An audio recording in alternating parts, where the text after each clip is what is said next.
I just don't understand why Bourbon Street. Like this is a dude from Texas. This is something that I just don't really understand. Like, what is the significance of Bourbon Street? It's busy, I know, but like, you think there's no busy places in Texas? It's a massive destination. No, but like, is that a real question, guys? He's in Texas. You think there's no crowded places in Texas?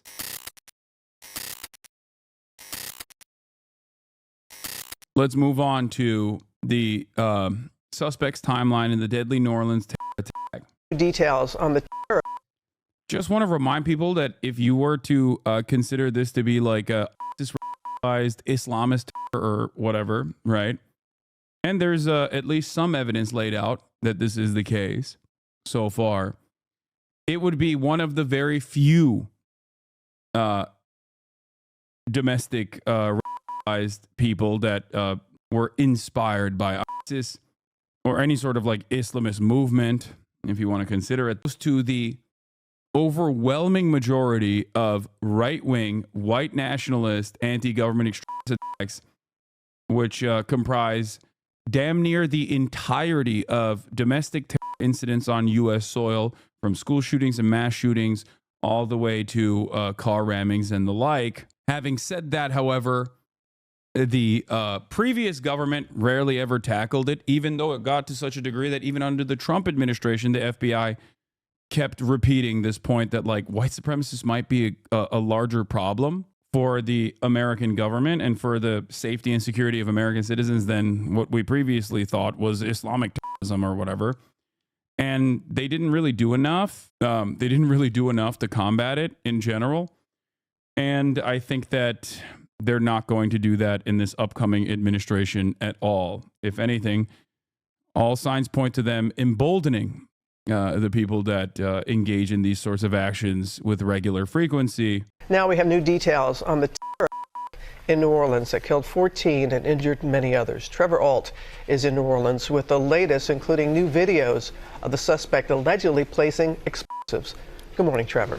Good morning, Robin. So Mardi Gras season kicks off today, and New Orleans officials are really trying to shore up more resources for security, especially as we are learning chilling new details about the timeline of this attack, those videos of the suspect placing explosive devices beforehand, one of them right here in this intersection on Bourbon Street. Authorities have unveiled new videos and a detailed timeline of the harrowing New Year's in New Orleans. We have a clearer picture today than we did even 2 days ago. FBI investigators say this video shows the suspect, 42-year-old Shamsuddin Jabbar, placing a cooler containing an IED on Bourbon Street at 1:53 a.m. New Year's Day. A half hour later at 2:20, they say he placed a second cooler a block away.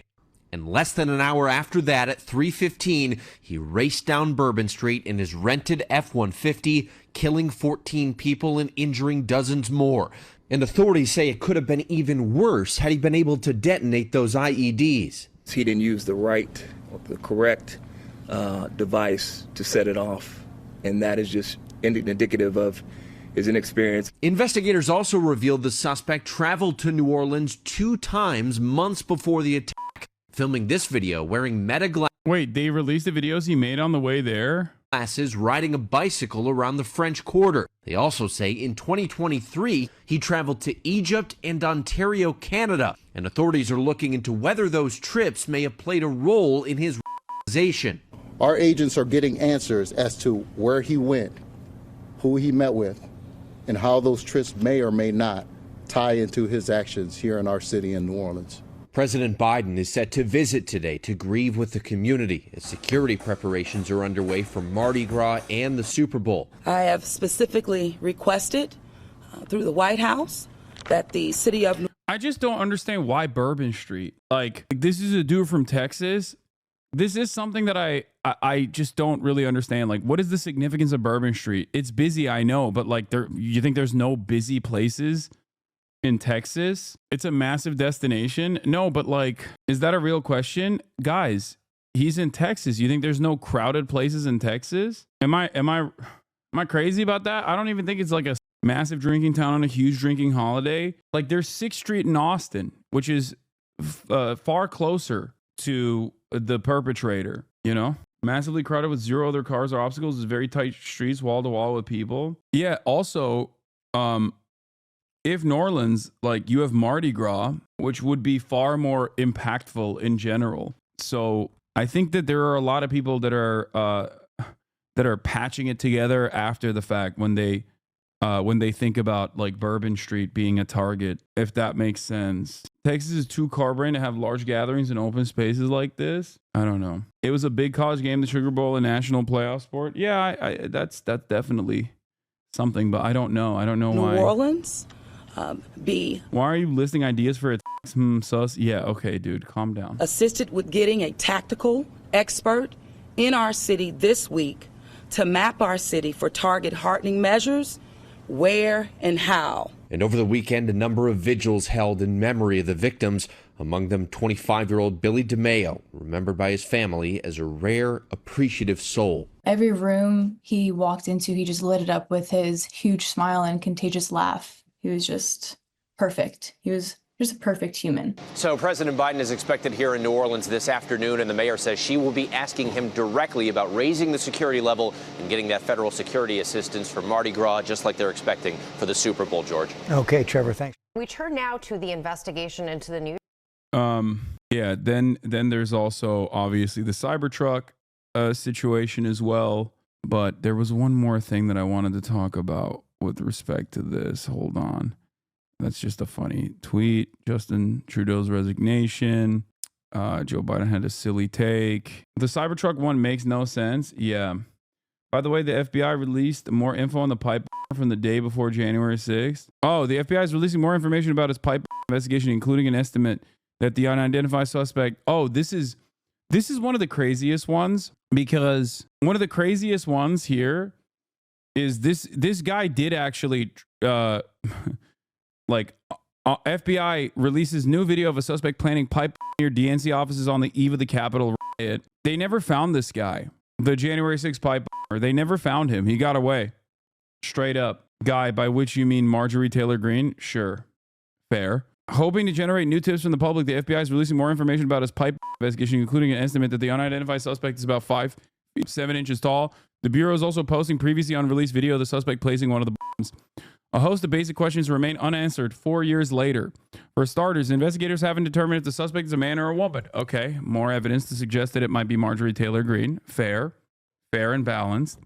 Nor have they established a clear link between the pipe and the January 6, 2021 riot at the Capitol by a mob of Donald Trump supporters. The FBI can't work on assumptions, said David Sundberg. Yeah, no, he just thought January 5th would be a perfect opportunity to put pipe together. You know, it just happened to be the night before January 6th. Without being able to confirm the suspect's identity, it's very hard to definitively establish motive, Sundberg told the Associated Press. Therefore, it would be difficult for us to state that there is a link, although we can't state there isn't one. In the absence of harder evidence, Republican lawmakers and right-wing media outlets have promoted conspiracy theories about the pipe bombs. House Republicans also have criticized security lapses, questioning how law enforcement failed to detect the bombs for 17 hours. We remain focused on conducting an investigation using all the tools we have at our disposal, Sundberg said, but it is incumbent upon us to follow facts and evidence. The FBI has assessed over 600 tips, reviewed about 39,000 video files, and conducted more than 1,000 interviews over the past 4 years. Images show the suspect was wearing a gray hooded sweatshirt, a face mask, black gloves, and a black and gray pair of Nike Air Max Speed Turf shoes with a yellow logo. The person also carried a backpack containing the bombs. Surveillance video captured the suspect placing the pipe bombs. Yeah, the shoes are actually fairly recognizable. Where is it? There's a photo on here. I don't think I doubt that they'll be able to catch this man, but like, look at the shoes. Ball knower? Yeah, he was dripped out the wazoo, it seems. All those events are planned. What? Anyway. Kamala Harris, then the vice president-elect, was inside the DNC offices when the pipe bomb was found outside the building at about 1:05 p.m. on January 6th before the bomb was deactivated. Then House Speaker Nancy Pelosi's motorcade passed by the DNC building as she was evacuated from the Capitol, according to House Republicans. So Republicans say that like this is far too sophisticated for a random militia member to do, which is why they're suspecting that this is like a federal agent, and they're claiming that this is the feds that were trying to make it seem like January 6th was more significant than it actually was. That's their argument. This week, the FBI is releasing a minute-long video that shows the suspect sitting on a park bench outside the DNC before placing the first bomb there at about 7:54 p.m. The suspect placed the second bomb at about 8:16 p.m. in an alley behind the RNC, the FBI says. The FBI also was releasing close-up images of the type of Nike sneakers worn by the suspect. Fewer than 25,000 pairs of the same shoes were sold between August 2018 and January 2021. Based on the attire, those are probably the most remarkable or distinctive feature when it comes to clothing the suspect wore. We're hoping that somebody might recognize that. The FBI used surveillance footage to track the suspect's movements through Capitol Hill on the night of January 5th. The suspect initially is captured on video about 7:34 p.m. at the intersection of the 1st Street and North Carolina Avenue. The suspect is last seen on camera around 8:18 p.m. heading east on Rumsey Court. The suspect in this case did a very good job covering themselves up at a time that this would not be abnormal, so it didn't raise any attention, Sundberg said, referring to face masking during COVID-19 pandemic. Video of the suspect was sporadically available and often of poor quality, according to Sundberg. The 17-hour gap between the planting and the discovery of the pipe bombs made it more difficult to identify potential witnesses. Authorities previously offered a reward of up to $500,000 for information leading to the suspect's arrest and conviction. President-elect Trump, who returns to the White House, has repeatedly vowed to pardon some of the many rioters.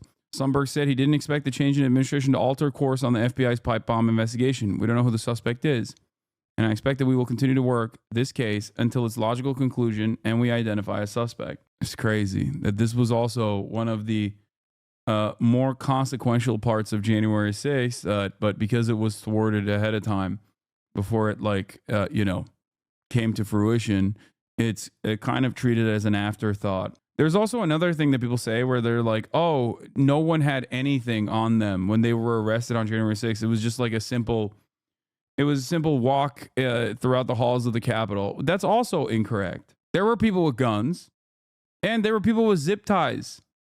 It's not like, weren't there people with guns? Wait, hold on. Yeah. So RFK Jr. repeats and then retracts long debunked claim that January 6th rioters carried no weapons.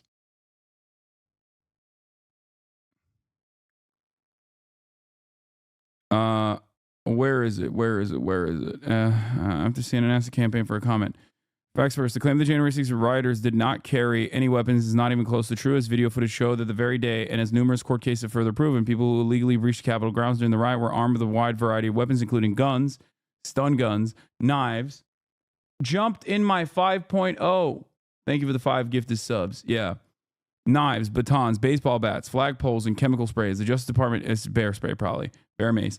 The Justice Department said that in its most recent update on the Capitol riot cases that 122 of the people who have been charged in connection to the riot have been charged with entering a restricted area with a dangerous or deadly weapon. It's another thing that, like, I think it's another thing that the Republicans have very successfully been able to do an onslaught of counterclaims against.